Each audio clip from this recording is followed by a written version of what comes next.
کوئی مانے یا نہ مانے لیکن چکوال میں کی جانے والی یہ تقریر سال 2020 کی خطرناک ترین تقریر تھی. نہ جانے وزیر اعظم نے یہ خطرناک تقریر چکوال میں کیوں کی، لیکن یہ تقریر ہمیں بہت کچھ سوچنے کی دعوت دے رہی ہے. ہفتے کی شب یہ تقریر ٹی وی چینلز کی ہیڈ لائن تھی. اتوار کی صبح اب یہ بتا رہے ہیں کہ میں نے بار بار غور سے پڑھا اور سب کچھ کیا. نواز شریف جو ہیں ان کے اوپر بھی انہوں نے بات چیت کی، لیکن یہ جو باتیں کر رہے ہیں یہ کہہ رہے ہیں کہ عمران خان کو اب دینے پڑیں گے ثبوت، عمران خان کو اب دینے پڑیں گے اپنی چیزوں کا حساب، اور اگر عمران خان یہ حساب نہیں دیتے تو ان کے اوپر اب لگنا چاہیے آرٹیکل 62-63. کہتے ہیں کہ اس صورتحال میں میں آپ کو اس کے چیدہ چیدہ باتیں بتا رہا ہوں. obviously پورا کالم جو ہے اس میں پس منظر بھی ہیں، اصغر خان کیس کے متعلق بھی باتیں اور اس طرح کی مزید کچھ چیزیں ہیں، جنرل ذوالفقار علی بھٹو کی مداخلت، فوج اور وہ سب کچھ ہے. لیکن جو ہمارا ٹاپک ہے ہم اسی پہ سٹک کرتے ہیں. کہتے ہیں کہ اس صورتحال میں اپوزیشن کا جو رہنما فوج پر بحیثیت ادارہ حملہ کرے گا وہ دراصل عمران خان کے ایجنڈے کی تکمیل کرے گا. وزیر اعظم کا کام قومی اداروں کو بچانا ہے، انہیں اپنے سیاسی مفادات کی بھینٹ چڑھانا نہیں. یہ وہی موقف پیش کر رہے ہیں. اپوزیشن نے پہلے کیا میں آپ کو اب یہ تھوڑا سا سائیکولوجیکل چیز سمجھانا چاہ رہا ہوں کہ وہ ماحول کیا بنانا چاہتے ہیں. پہلے انہوں نے فوج کے منترلے کیے، صحافیوں کے ذریعے پریشر ڈلوایا، لیکن فوج نے کہا کہ آپ کو NRO ہم نہیں دیں گے، آپ نے لینا ہے تو آپ اداروں سے، آپ جا کے پارلیمنٹ سے لیں، آپ جا کے سپریم کورٹ سے لیں جہاں پہ آپ کے مسئلے پھنسے ہوئے ہیں، آپ ہم سے کیوں بات کرتے ہیں. اس کے بعد جی انہوں نے فوج کے اوپر تنقید شروع کی. اب یہ جو کام کر رہے ہیں یہ صرف اور صرف یہ کر رہے ہیں. سلیم صافی کے کالم دیکھ لیں جس میں انہوں نے لکھا کہ عمران خان لاڈلا نہیں، بہت زیادہ چالاک ہے، تابعدار نہیں ہے. انہوں نے بھی یہی پرسپشن دینے کی کوشش کی کہ عمران خان جان بوجھ کے اداروں کو اپوزیشن سے لڑوا رہے ہیں، جیسے کہ ان کے کہنے کا مقصد ہے کہ نواز شریف صاحب بہت ہی چھوٹے دودھ پیتے بچے ہیں اور عمران خان ان کے منہ میں الفاظ ڈالتے ہیں، عمران خان انہیں تقاریر لکھ کے دیتے ہیں اور کہتے ہیں کہ اس طرح سے پاک فوج کے خلاف ہرزہ سرائی کرو. یہ اتنی ہی مذکرہ خیز بات ہے، لیکن obviously انہوں نے یہ پرسپشن کریٹ کرنا ہے کیونکہ اب ان کے پاس صرف ایک حل رہ گیا ہے.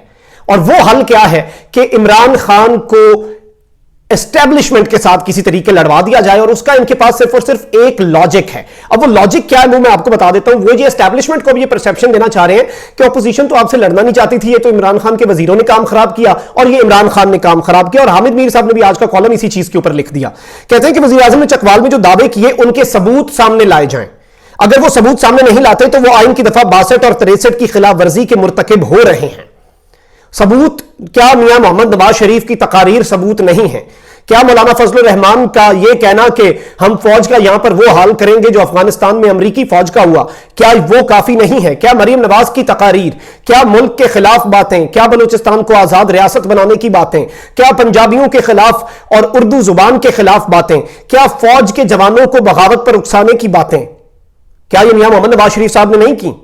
حامد میر صاحب کہہ رہے ہیں کہ عمران خان نے غلط بیانی کی اور ان کے اوپر آرٹیکل 62-63 لگنا چاہیے. کیوں لگنا چاہیے؟ وجہ کیا بتائی؟ کیونکہ عمران خان نے کہا ہے کہ اپوزیشن چاہتی ہے یا تو فوج عمران خان کو ہٹائے یا پھر فوجی جو ہیں اندر سے وہ جنرل باجوہ کو ہٹا دیں.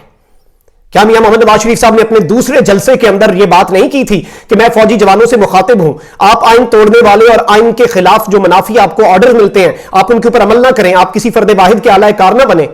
کیا یہ ثبوت کم نہیں ہے کہ وہ یہی سب کچھ چاہتے ہیں جو وزیر اعظم نے کیا ہے، کہا ہے؟ لیکن میر صاحب نے ظاہری بات ہے عمران خان سے ثبوت مانگے ہیں اور کہتے ہیں کہ ہم ان کے خلاف قانونی کارروائی کا مطالبہ کرتے ہیں. اور اگر کسی اپوزیشن رہنما نے یہ سب کچھ کیا ہے، وہی باتیں کہ اگر عمران خان ثبوت دے دیتے ہیں تو ہم اس میں عمران خان کے ساتھ ہوں گے، ہم جمہوریت کی بات کرتے ہیں. اس کے علاوہ حامد میر صاحب نے ایک اور چیز بڑی امپورٹنٹ لکھی.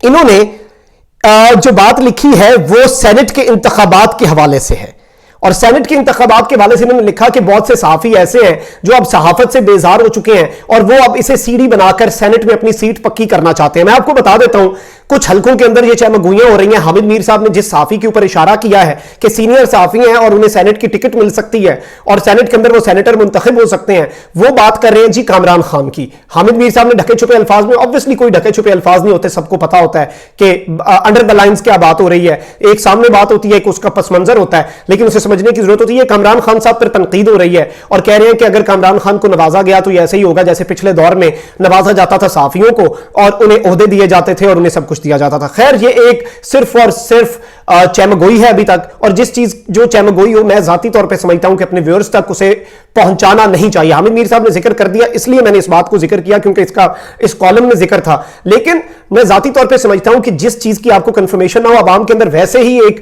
آپ کانسپریسی تھیوریز گھڑ دیں، آپ کو جو بیٹھے بیٹھے خیال آئے آپ کہیں کہ میرے سورسز نے یہ بتا دیا ہے، تو یہ تھوڑی سی پروفیشنل ڈس آنیسٹی ہوتی ہے. وقت آنے پہ اگر اس طرح کا کچھ ہوا بھی تو ہم سب سے پہلے کھڑے ہوں گے تنقید کرنے کے لیے اگر تنقید کا کوئی جواز اس وقت ہمارے پاس ہوا. لیکن پہلے وقت سے بات کرنا یہ اسی طرف اشارہ ہے کہ حامد میر صاحب کرنا کیا چاہ رہے ہیں اور کس کے ایجنڈے کو فروغ دے رہے ہیں. مخدوم صاحب کو اجازت دیجیے, چینل کو ضرور سبسکرائب کر لیجیے گا, گھنٹی کے نشان کو بھی دبا دیں تاکہ آنے والی تمام تر ویڈیوز آپ تک پہنچتی رہیں اور اسی طرح میرا اور آپ کا تعلق برقرار رہے. اللہ نگہبان. پاکستان زندہ باد.